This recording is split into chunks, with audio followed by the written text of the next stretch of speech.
Alfred. Hello, hello. Can you hear me? Konnichiwa. Watashi no namae wa Alfred desu. Welcome to all our gravel cycling friends and to strangers.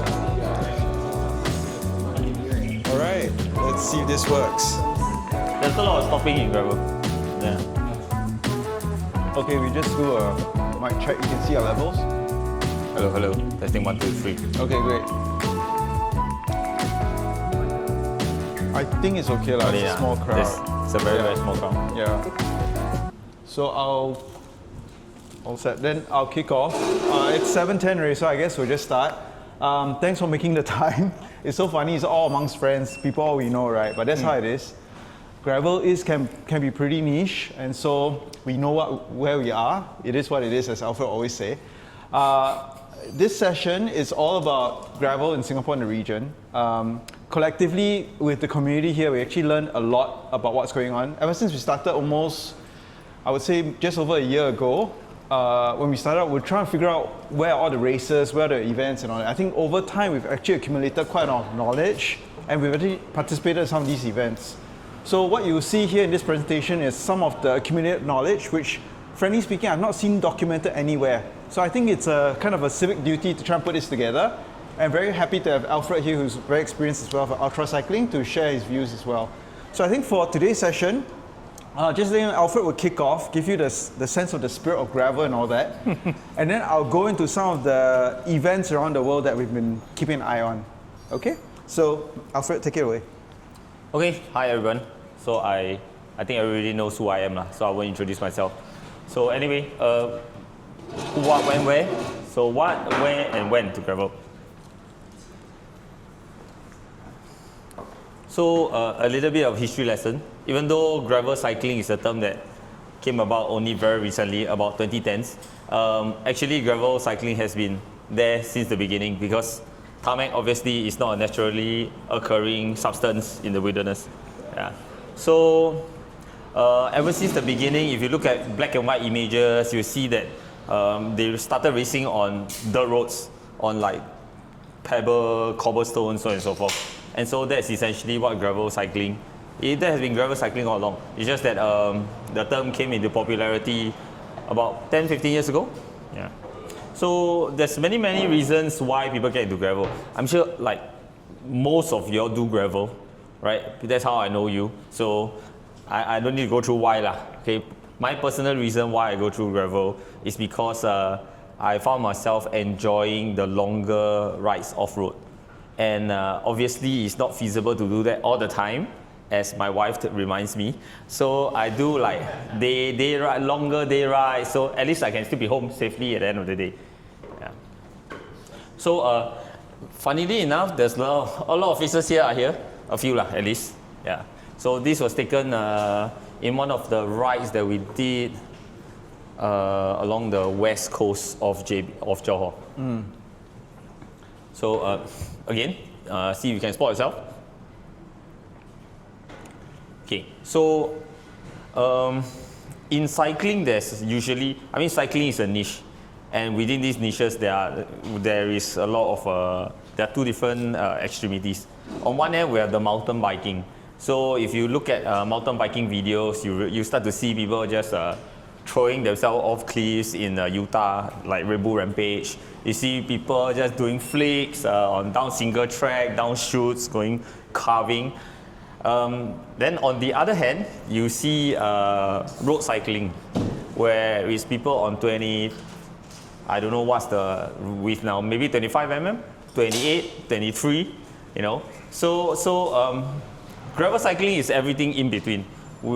I think by large, we want to be able to go anywhere and everywhere. So we cycle on the road, and then we see a dirt path over there, and we go, hey, let's go check it out, you know? So as I mentioned, you usually emphasize more on fitness and on endurance. I'm sure everyone, most of us here have taken part in some kind of long distance ride. Many of you have taken part in gravel races as well. So yeah.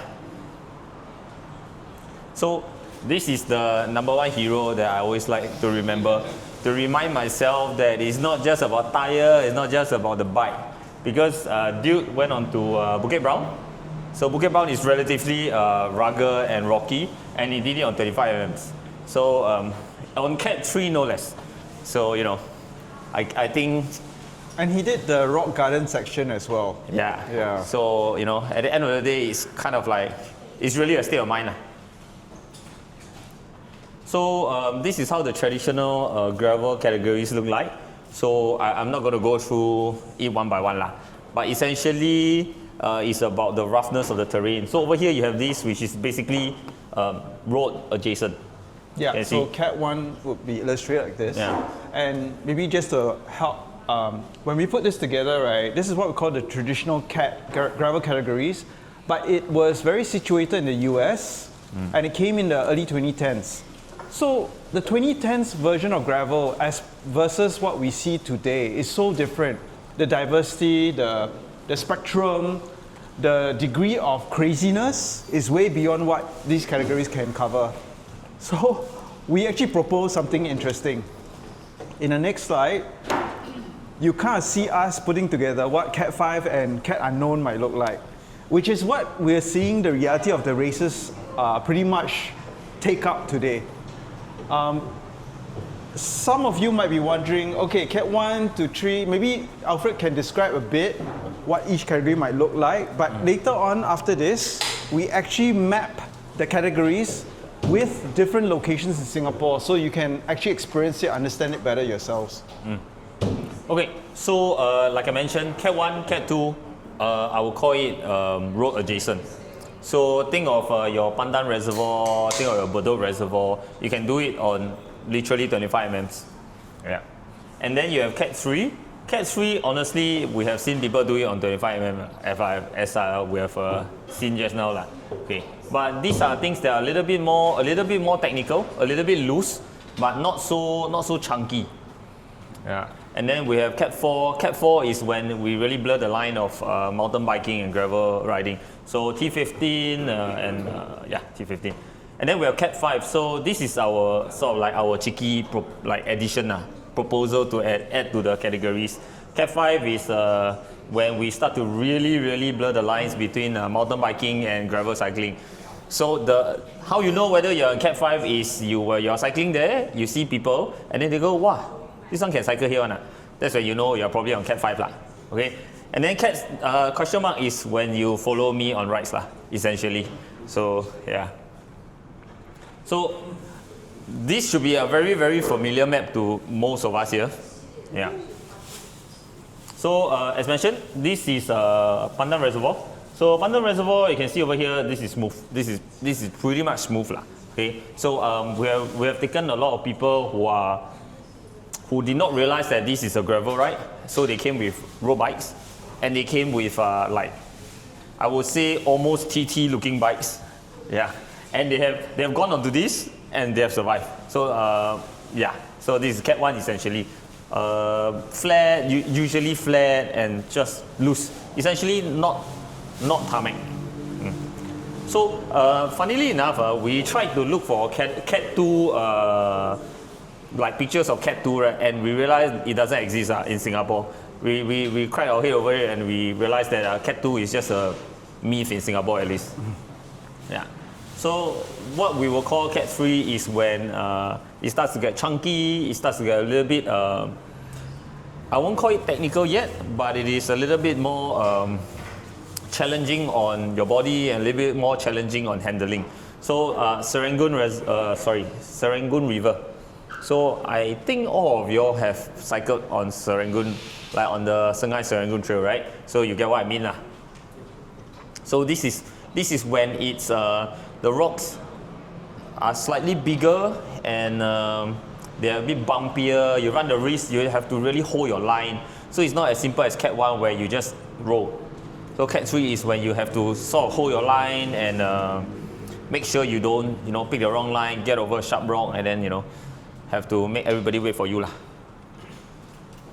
And funny enough, so this is Cat 4. So Cat 4 is when we do 90s mountain bike trails, essentially. So the 90s mountain bike trail is pretty much our Cat 4 gravel trail nowadays. Yeah. So this is T15. I'm sure this needs no introduction. T15 is well known by almost everybody. So this is when it gets a little bit even more technical. The rocks are bigger, the terrain are more uneven, there's more undulating terrain. Yeah. And then there is also the question mark category. So this is sort of like, nowadays blind boxes are very popular, right? So this is kind of the blind boxes of cycling. So you don't know what you get. So most of these are in JB. I'm sure this is very memorable to some of y'all, where we looked on I looked on the Google map and I thought it was in the street view and the satellite view and thought it was a trail. It was a trail 6 months ago. It's no longer a trail now. So we spent 45 minutes bashing through 1 km or like 600 meters or something under the hot sun. It's really, really bloody hot. Yeah. And then this and this is on the same ride. So, blind box again. And this is funnily enough in Singapore. So if you know, you know lah. Okay. So this is also cat question mark. And okay, maybe Kevin. Sure. Yeah. You want to share something? Hillary, right? Yeah. Yeah, nice to see you. Thanks for joining. Yeah. Who went to T15 and died. Oh yeah, she tried it recently, yeah. I tried it like yesterday, and then I had a washout. Oh, is it why you're wearing this? Yeah. So, basically, it's not. It looks worse than it actually is, and it's just T15 just has a lot of jagged rocks and gravel, and I thought the little mound was a berm, so I tried to take a turn on it, and it was gravel, and just. Okay. Yeah, now you know. You just have to ride it enough times, I guess. Yeah, now you know. Yeah, have a seat. Yeah, thanks for joining. Yeah, so we breezed through quite a bit, but I just want to go back to there's one map which we spent a bit of time. I just want to go back to this particular thing. Because I think to look back at this question that we posed right at the start, Singapore gravel meh, and I think end of the day, that's one of the challenges that we face, especially for a city-state like ours, where every single piece of land is so valuable. How we even share lanes with pedestrians is such a big issue. It's politicized, it's even weaponized as a politics around it. It all comes to the question. I mean, I'll be frank with you that in the early days, there used to be more places to gravel. Some of you who follow us in the early days remember Turf Club, and there was a lot of hidden trails in there, but that's all gone. And what I can tell you is that over time, a lot of the familiar places that we go will also start to eradicate naturally. The question is, you don't see Singapore restoring nature. It's always eating into the nature part. So it's exploitative to the extent. So, like it or not, we treasure what we have left in that way. But this is also where we start to consider, where is our hinterland? Because something unique about Singapore as a geography, right, is that unlike the UK, the US, you don't really have countryside, you don't really have hinterlands. So if you want to be strategic about it, that's where Johor Bahru is your hinterland, right? And how you go beyond. And for the longest time, we've been keeping an eye, is there going to be a train network that can go from Singapore all the way out to, say, KL? Those things, it's possible, but it's not well connected yet, and a lot of it still don't allow bicycles on board. So we're kind of still looking for opportunities, and we'll of course try to petition or things like that to try and make that happen. That would change the whole playing field of cycling, I think, in the region. I think pretty much the collaboration, cooperation between countries and all the organizations that we see, the cycling crews in different countries, be it Malaysia that we're making friends with, that's very important because we all lobby for this sort of things to happen. It didn't change our whole landscape altogether. Okay? So coming back here, when I talk about the landscape, we can talk about the people around us. And in Singapore itself, the gravel scene, I'm sure there's pretty much more, but here are a few levers. Honestly, when I first started out, right, we didn't have the gravel crew. I had to go and find people and all that. And the first bunch of people that most of us got to know are the Cycling SG to MY people. Because they have many subgroups. They have road riding group, bikepacking group, they have gravel, I would say gravel MTB group. And I followed the MTB group to a lot of the places, and they showed me a lot of the things before we got started with our own group. So they were lao jiaos in a way lah. Okay, so respect to them, and they are there. If you ever want to get to know more people, make more friends, it's a great place to start. All right. So some of you're also there? No, I don't. Okay, great. Then of course, we've been told to mention this because everybody loves this. A lot of our guys and girls are actually on this thing, the Singapore Audex. It's very exciting because it's run by, maybe you should tell the story about the Audex. Okay, so it's run by the founder of Matador, or is it Matador, right? I think so. Any of you know? Yeah, it's run by the founder of Matador. So Audex as a concept is just riding long distances at one go. 200 km, 300 km, 400 km, 600 km, I think 1,000 and 1,002, right? Wow. Yeah, I think so. So then they got into, so they organized this. This is a mass start event essentially. So the eventual goal is to be able to take part in all of the distances so that you can eventually do the Paris to, what's B? C, so you all know lah. P to PBP, right? So Paris to Brest, back to Paris. So then they have they started doing organizing gravel Audexes as well. So I also more or less got my start doing longer distance gravel rides with by doing an Audex, yeah, but by myself lah. So. But those of you who have joined, we have some folks here who have joined before, and more recently, John Chua has been joining every single Audex. Yeah. It's interesting because you get to meet other crazy people, right? And you can get lost together, which is pretty romantic also. So it's a great place to get to know people, I guess.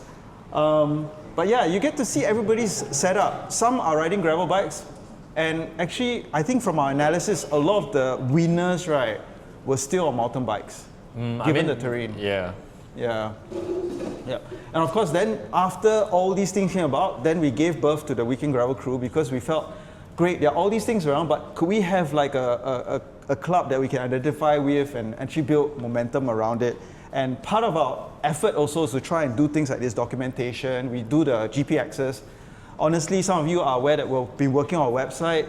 There's a lot of work around it, but we're trying to document all this and share it with the world on our region. So like Malaysia is doing all these races, which is fantastic, right? But somebody has to still document the region so that it becomes quite viable for more opportunities to occur, right? More people to get on board, more events to be held and all that. We want to promote this whole scene. Okay? So moving on. Then of course, as some of you are familiar, we start to see the proliferation of the Malaysian gravel races. And one of the first few ones that we've seen, and some of you may be more lao-chia than us, so I just share that some of the earliest we've seen in the early days were things like the coastal grinders in the very, very early days. And actually that trip that he showed photos of, the one in the west of Malaysia, that's using part of the coastal grinders route. So we were trying to retrace some of the race locations and routes. And what's very interesting, especially for gravel, is things change. There's always new vegetation that were overgrown. There will be new road developments. There will be new buildings that emerge. The thing about gravel that we found is that it's very fluid and transient. Things will not be the same every time you go. And it's very fleeting. The moment is very fleeting, right?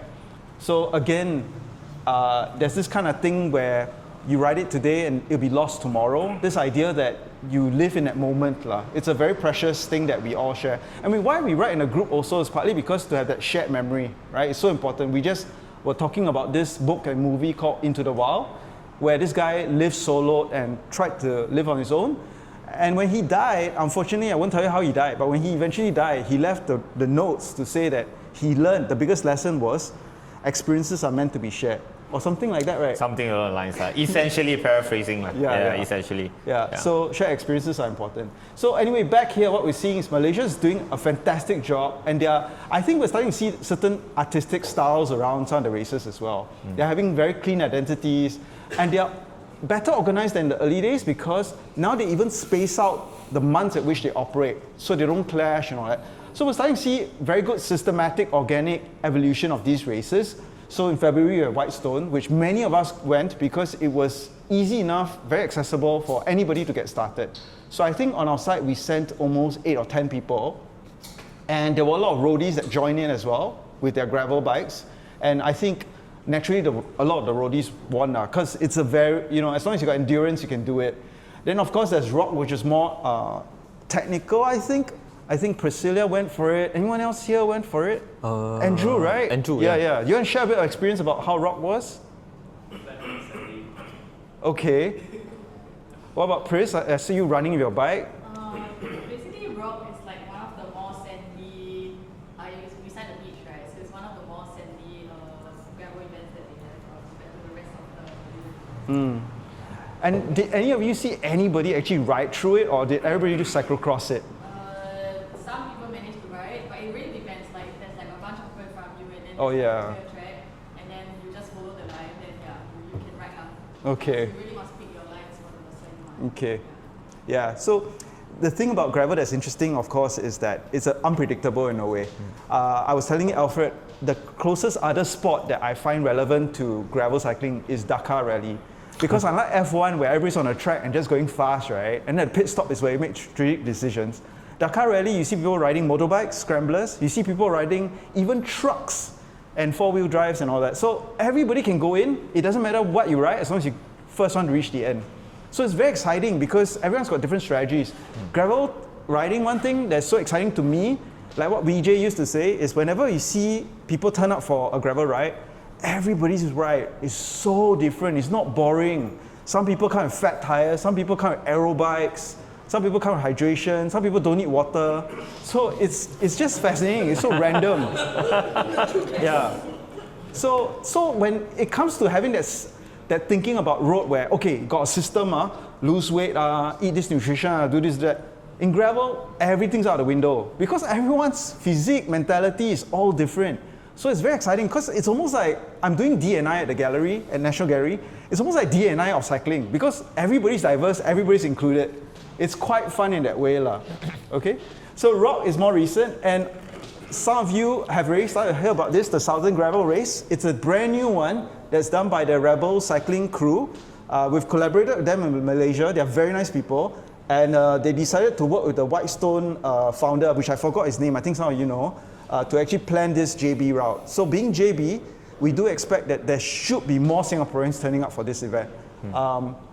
Just to let you know, the Weekend Gravel Crew is often helping to do logistics to bring people up, set up accommodations. So thanks to Andrew, of course, for organizing. And if any of you, I think we may have reached cap for our first run, but if any of you want to join and don't mind being on your own, but when we are there, we can all ride together, let us know. We can hook up in the same WhatsApp group. Because sometimes you go alone, you feel a bit lost, right? If you want moral support or any technical support, we even have people who are very mechanically skilled. We can help you with your bike. Sometimes you go across and you realize, oh shit, like I can't seem to get my wheel in, or my disc brake's rubbing or whatever. Yeah, you want people around you to help you with that, okay? So we form our own support crew in a way. Okay, sorry, I want to interject. So in between June and August, right, there's also something that most of you all didn't sign up, which is the Gravel Nationals. So I urge everybody to support next year's Gravel Nationals. Yeah. Yeah, thanks. Yeah, I should include that also. Yeah. It's this weekend. Yeah. Maybe quick show of hands, who's going for it? Gravel National? Okay, so 1, 2. Abel couldn't make it. Yeah. Okay. Yeah. All right. Yeah, again, it's about supporting local because we recently, Mark Chadwick joined the Weekend Gravel Crew and we're having conversations. And it's interesting because we get to see firsthand the struggles of a cycling federation trying to put things together. And so it's so important to support them, otherwise the whole scene kind of dies also. Yeah. Hello, hi Fan. And it's also important to realize that because the first year was, I think the first time it was held at the Scout Camp, I think. Serimbun. Yeah, Serimbun, right, the Scout Camp. And that was kind of like a more cyclocross track kind of deal. And then they took it to heart and sort of like improved it. And now you look at the track, it actually looks like a gravel course. You know, so there is clearly some improvement there.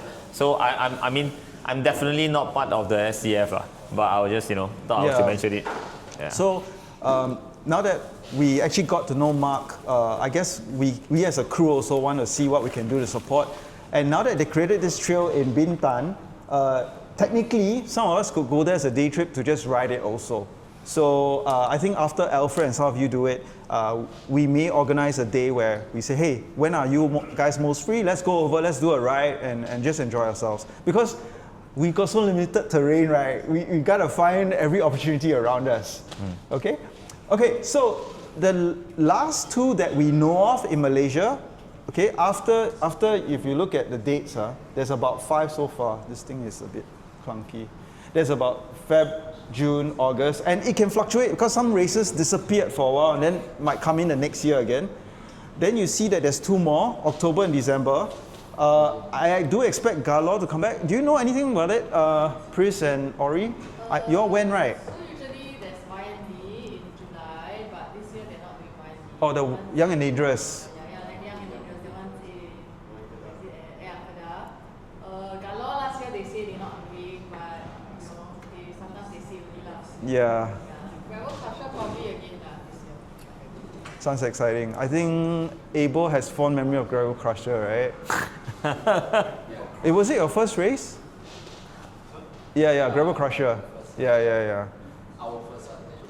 Oh yeah, Jax. Yeah, fantastic. Yeah.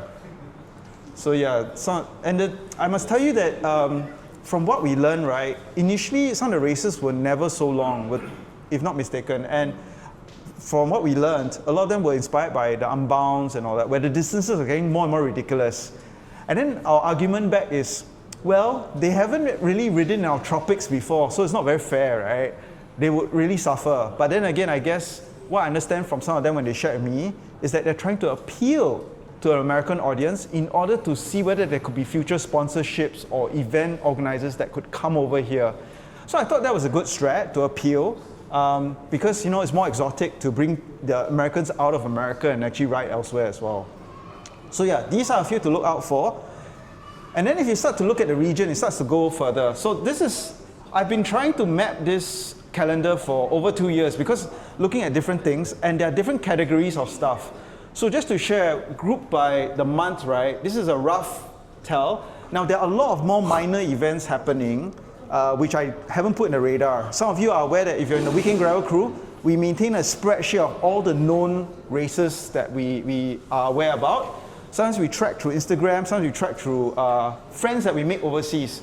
Like what I can tell you is that in Australia, actually there are a ton of gravel races every month, but we don't know about it because we don't hear about it and all that. And for us to travel there is a bit more leche. So what we've been trying to do is realistically, our Southeast Asian region, these are all mostly in the Southeast Asian region, with the exception of Japan, because Japan is very sexy, right? A lot of us want to go. So it's all there. You can start to see that we got some really good stuff in Philippines. Ash was telling me that when I asked Ash, you know, what are the really good races that we should go for? He said that Philippines is exceptional because the degree of professionalism and love for the sport is very high there. I think WeTake has gone for some of this. You want to share some? Have you gone for Attack and all that? Yeah, I did Attack earlier this year. But last 2 years I did Gravelton. Gravelton, which is... Gravelton is, I would say, one of the... I did Gravelton, I did the Ultra Gravel race, and I did Attack. So Gravelton is one of the better ones. In terms for us, if we're flying in, it's more contained, and the compound is really... everything is there. And the race organizer is pretty good as well. The Ultra Gravel series is a little bit more, it's not here, but Ultra Gravel is run by another group and that one's self-supported totally. This one is also self-supported. This one is part of the Gravel series. This region is different from Club. This is actually in Nueva and Siha, which is north of Club. And that region is beautiful. So it's easy. I mean, I could share how you want to get there, you know. And there's a lot of people who has started to go from Singapore to join Gravelton because it's organized by a specialized crew in the Philippines. It's always fun.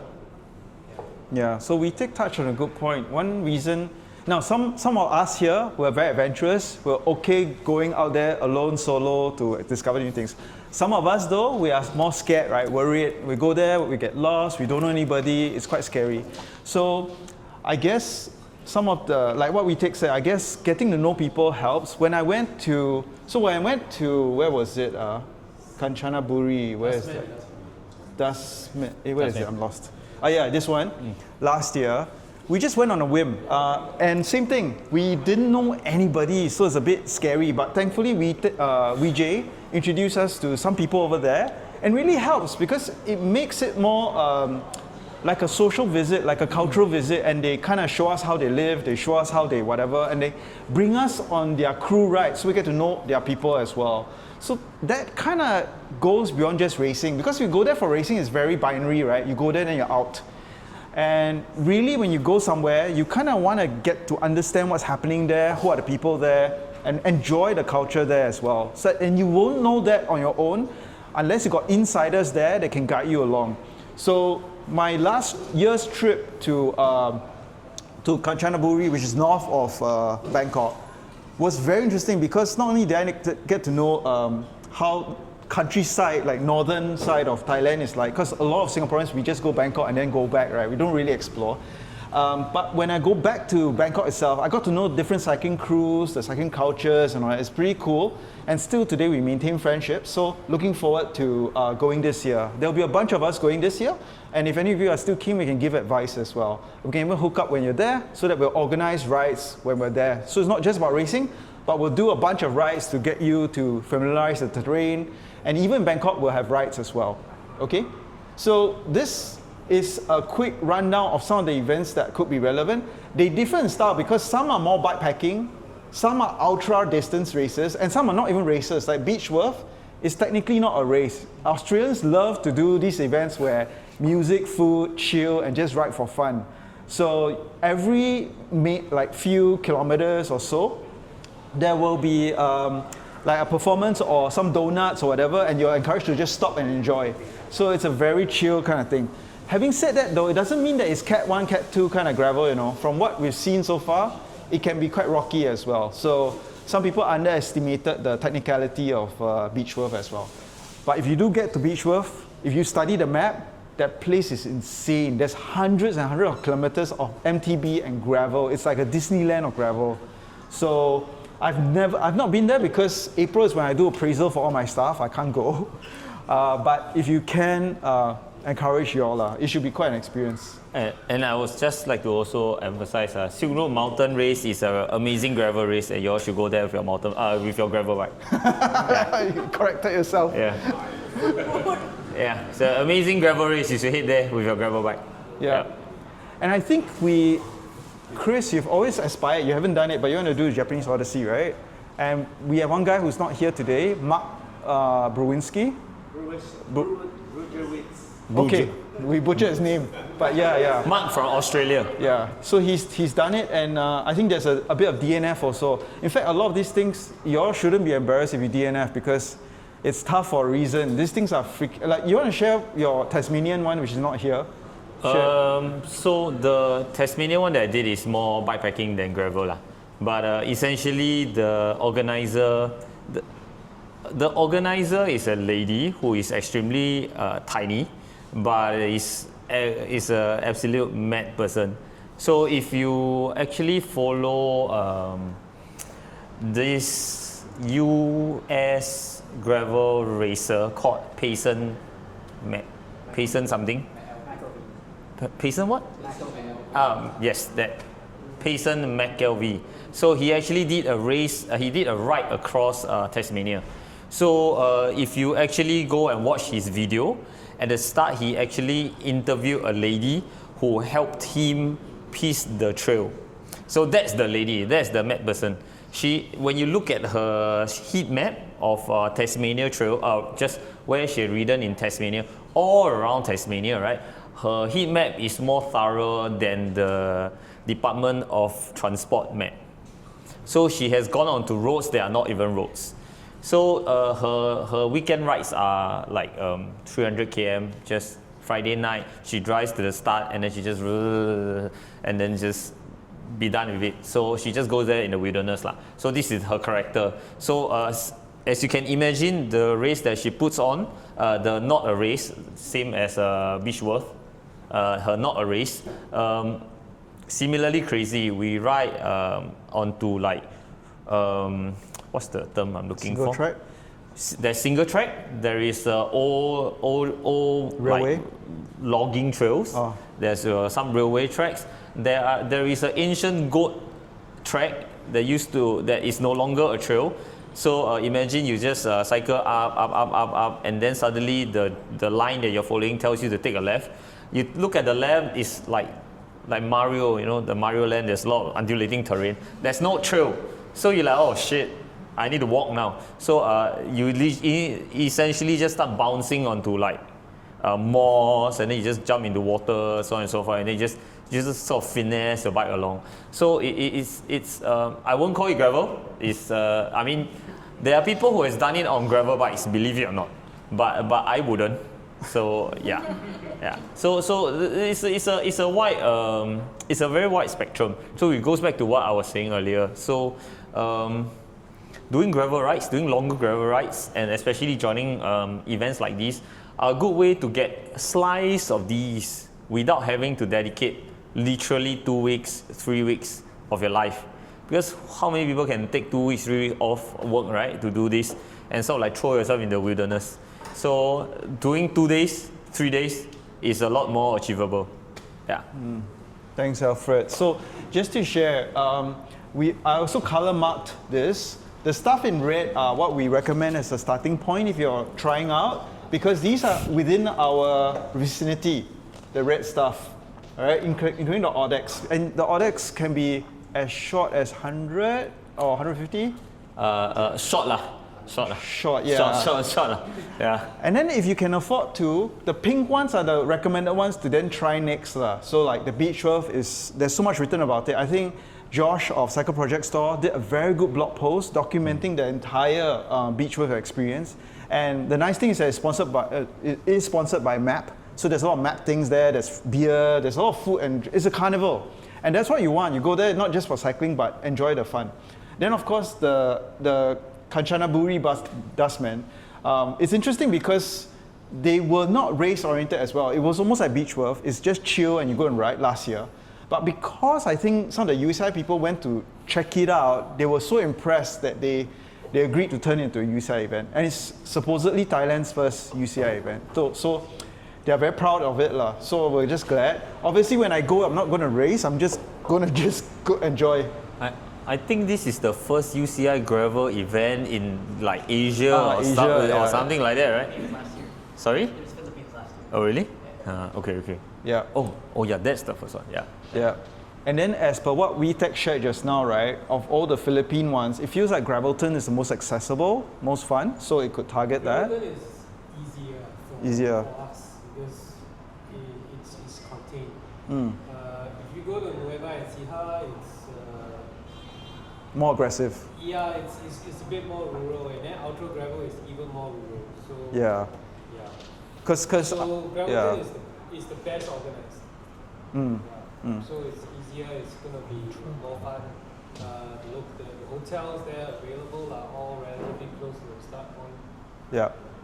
So one thing that you'll notice is because now within the country like Malaysia, they're starting to get more organized amongst themselves. But when you start to compare events across country, that's where you start to get schedule clashing. So I remember some of us who went for Whitestone, it was too close, couldn't attend. Same thing for Gallo and Gravelton.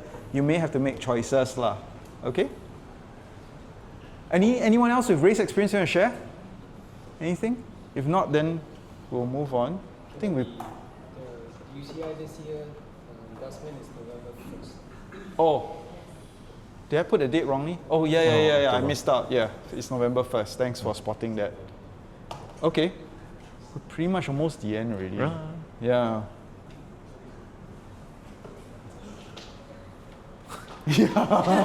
Please, for all of y'all who are not in my chat, please join our chat and our Instagram, okay? Yeah. So yeah, we have an Instagram, but it's the WhatsApp that's interesting. What we try to do is, again, most of us here, some of us who are helping to manage the community, we're inside the volunteers room. It's only for us, but that's where we plan rides and work with the community. Then my role in this community is to onboard new members who are curious. I explain to them how it works and then get to introduce them to people. Like, what bikes do you ride? Oh, there's another guy that rides the same bike, you know. So it's a bit of matchmaking that I play lah. Then, so it's really about the community, and I'm just very glad that over time it's grown to over 100 and we're seeing people help themselves. Like more recently, we took on a new rider called Neves, is it? What's his name? Neves, yes. Neves. And then he broke his rear derailleur. And then Neil? Yeah. Neil. Yeah. Then he broke his rear derailleur because dear Alfred here decided to take him on a unknown category, somewhere in Tampines, I won't say where. And then the guy broke his rear derailleur. And then fortunately, Ash came into the picture in Rider's room and then said, I've got a spare one, here, you can take it, just come and collect.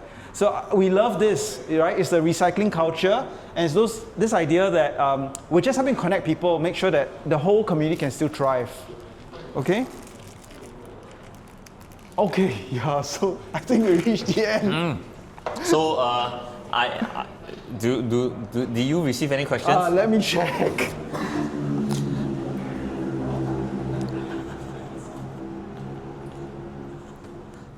Let me. I don't think we receive any questions. Yeah, no lah. Anybody got any questions for us?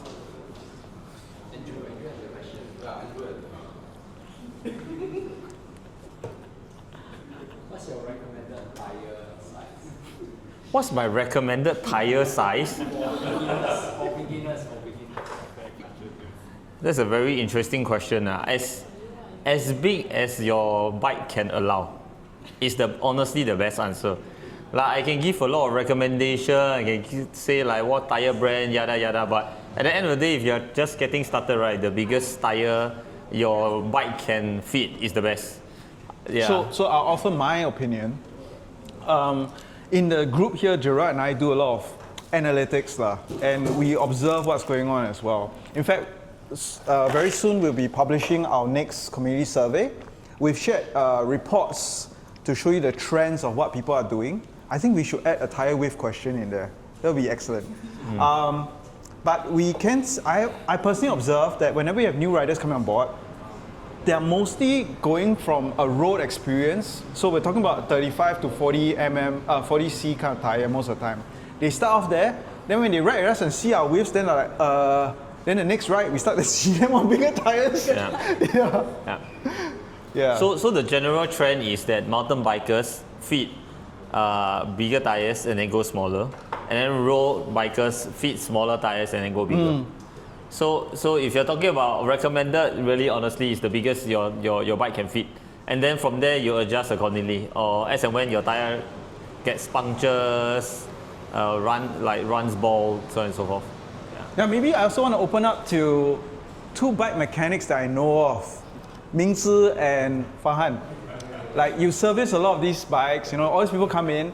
Sometimes they can be very rich expats, or they can be like just some guy from HDB trying to build his own bike together, right? What have you all seen so far in terms of the gravel bike setups? So in the gravel bike setups these days, back then when you build up a gravel bike, it's usually front and back tires, same brand, same type, same wheel. But increasingly over the past few months, we've seen people switch up the tires. So in the front tire, they put slightly normal tires, and at the back, they put slightly interior and semi-slick tires. So I think moving forward, as the terrain moves on from Cat 1 to Cat 2, 3 and 4, you might even see like proper 2.4 wheel compact tires On gravel bikes? So a little bit of context from the mountain biking perspective is that this what Farhan just mentioned, right, is something very, very common in mountain biking. So we put slightly faster tire on the rear, because if you lose traction, you can whip it around and call it style. And then the front, you need traction for the front. So this is what we see happening again. So it's very funny because the cycling went from dirt to mountain bike, to road bike and mountain bike, and then mountain bike got a little bit too extreme, and then we are starting to see kind of like conversion evolution. So once again, it's moving again off-road, but this time, and then we are seeing the same lessons. So that's why there's always the joke, isn't a gravel bike just a 90s mountain bike? It kind of is, but that's exactly the point. The point is that modern mountain biking is too extreme on one end. So people don't cycle to the trail, they sort of like, they put their bike onto their car and then they drive to the trail, then they ride 2 loops or BT and then done, and then they go home. So I mean, that is also a valid way to cycle. It's whatever you enjoy lah. So but not everybody can do that, especially in Singapore lah. COE just hit $100,000. So that's when you start to see again, oh, what if I want to ride from my doorstep? And then other than selected talented individuals who can ride the mountain bike and pull people on trail on roads, right? So the rest of us need a bit narrow tire, narrower handlebar, maybe thinner tires, so on and so forth lah. So to add on to your point, yeah. And I want to share the other spectrum, which is the Mingzi's own experience, because he has cycled with communities that are far more diverse and far more interesting. We're talking about what's the one wheel thing? Unicycling. The new size, the 32-inch. Yeah.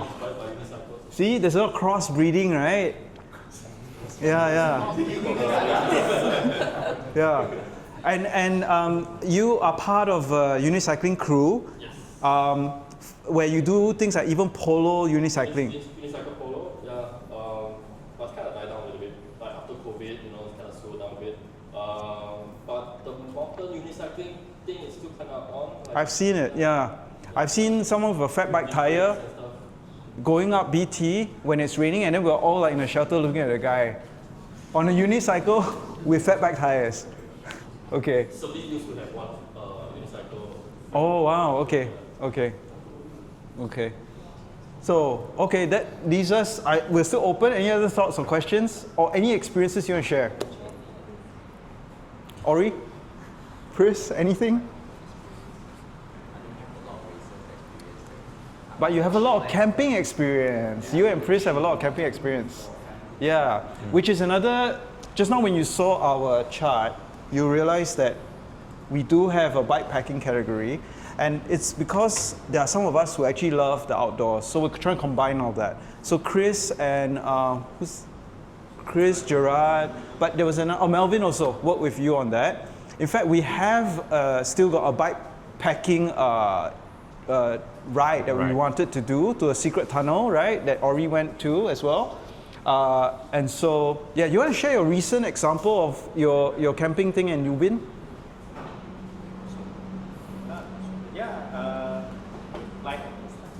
We're quite amateur at backpacking and camping.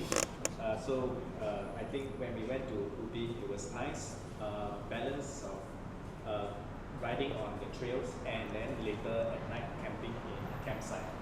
And I think in a way it's like for us, it was like a test of what it would be like to go out and basically self-supported and just setting up camp and feeding ourselves and stuff like that.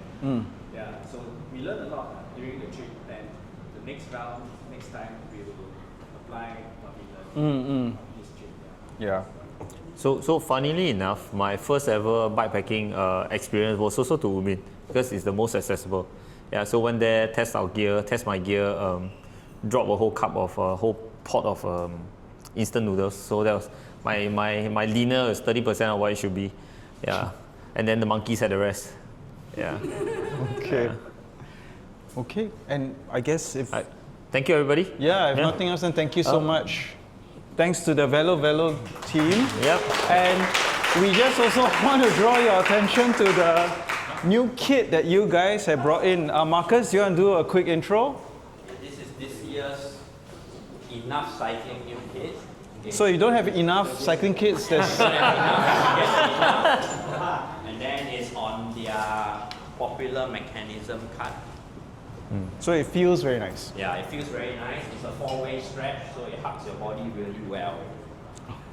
Yeah. And this is the new Singapore t-shirt, the PNS t-shirt to be launched soon. Yeah. So Cool. every country, every flagship store will have one. Nice. All right, we'll stay tuned to our social media. We'll let you know when it gets launched. Okay, thanks so much. Thank you, everybody. And thanks to everyone for making time today. We know working is a very attractive thing, but taking time off to just socialize is important. So feel free to continue the beers and pizzas and get to know more people, please. Thank you.